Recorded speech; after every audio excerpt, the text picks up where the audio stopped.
Jaguar can make great sports cars. We know that already, but can it make great SUVs? Well, this F-Pace is going to allow us to find out. And it's a car that was spawned, no doubt, off the back of the growing popularity of SUVs and crossovers in the marketplace, and it unmistakably is a Jag from the outside. But unlike other SUVs that might just be bogged down in looking the part, Jaguar claims that this car behind me is essentially a jacked up version of the F-Type sports car. So understandably, my expectations went from this to this. So it claims to have F-Type DNA. Size-wise, it's just a bit bigger than the Audi Q5, and when it comes to a benchmark for driving dynamics, Jag actually pitted it against the Porsche Macan in testing. Cue the startup sequence.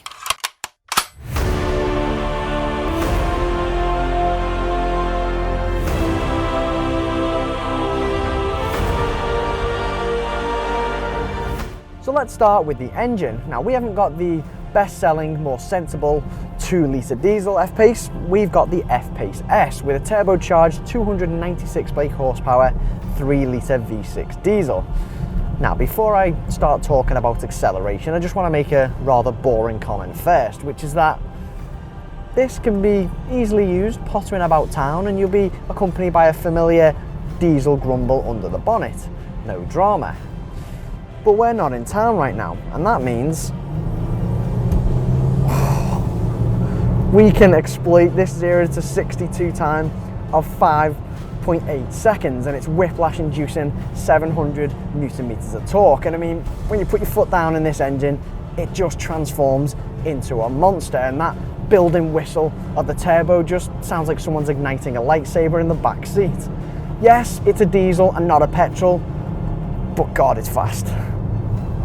And for those who are wondering, yes, the F-Pace does feel like a massive SUV to drive, but the F-Pace's ace in the pack is that it offers the finesse of a low-slung sports car when cornering, and that's where that claimed F-Type flair is clearly evident.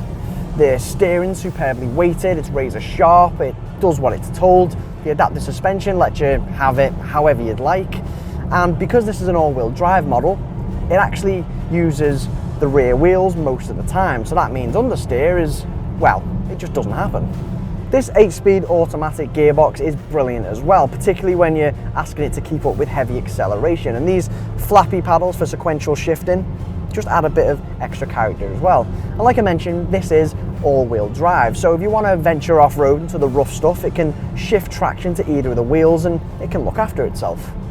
Yes, there are a few things I could moan about, like the slight road rumble you get from the large 22-inch wheels, or the fact that there's a lack of rear visibility, and yes, the gearbox does hold on to first gear just a tad too long at lower speeds, but things like that just become trivial when a car's this good. Take it into a corner at speed, gaze down that trademark Jaguar hump in the bonnet, and I dare you to say you're not having a great time.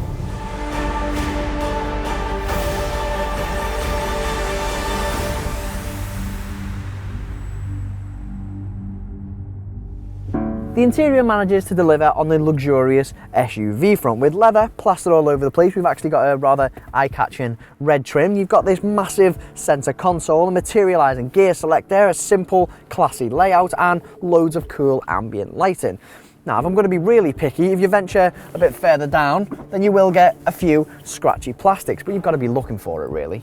Now, equipment-wise, it is kitted up to the eyeballs, thanks in part to this in-control infotainment system, which at first can seem a bit convoluted, but you'll soon find out that that complex nature is actually just because there's so much information at your fingertips. You also get the likes of sat-nav, Bluetooth, heated seats, a reversing camera which can be operated even when driving, just with the click of a button here. You've got a TFT LCD display behind the steering wheel with loads of information in. You've got traffic sign recognition and a list of other tech treats. But from a family point of view, you also get loads of creature comforts like decent sized door bins, glove box, 2 big cup holders here, an armrest big enough for 2, and there's loads of connectivity available as well. That ease of connectivity continues into the rear as well, as you've got USB charge and 12-volt charging down here. Great if you've got mobiles and things you want to charge in the back seats. You've also got these very comfortable seats, almost as comfortable as the front seats. You've got storage in the back of the front seats with these nets. You've got an armrest on the door, an armrest in the middle here, 2 cup holders, ISOFIX fittings for child seats, and, well, just great all-round space really. Cool. Coming around to the boot, you've got a powered tailgate. You've also got a nice square loading surface, meaning you can push luggage right into the corners. And we've got this reversible boot floor, just in case you want to transport anything like tools. And when it comes to figures, with the seats up, we've got 650 litres, and with the seats down, we've got 1,740 litres. And that actually goes toe-to-toe with SUVs in the class above. Like I mentioned earlier, the 2-litre diesel F-Pace is the sensible option, both cost and fuel economy wise, at £35,000 and around 45 to 50 miles per gallon. Now this 3-litre V6 F-Pace S is not so sensible, with a premium of around £17,000 and a bottom line price of around £50,000 plus. And CO2 wise, you're looking at 159 grams per kilometre, and it claims an average of 47 miles per gallon. But we've been getting anything between 15 to 35 miles per gallon. So maybe it sounds like I'm being a bit too kind on the F-Pace, but I'm really not. I mean, it's a brilliant car, especially considering it's Jag's first ever in a segment. And it's basically a Jaguar sports car on its tiptoes. And it's practical as well. Plus, unlike some other examples of manufacturers shamelessly branching off into new segments, Jaguar haven't just built an SUV, whacked a badge on it and gone, yeah, that'll sell. They've clearly thought long and hard about it and ensured that it's not just another variation on a very overused theme. What do you think of the new F-Pace? Let us know in the comments section below, and don't forget to subscribe to our YouTube channel.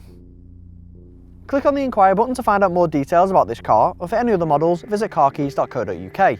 And to watch more reviews, click one of the links on screen now.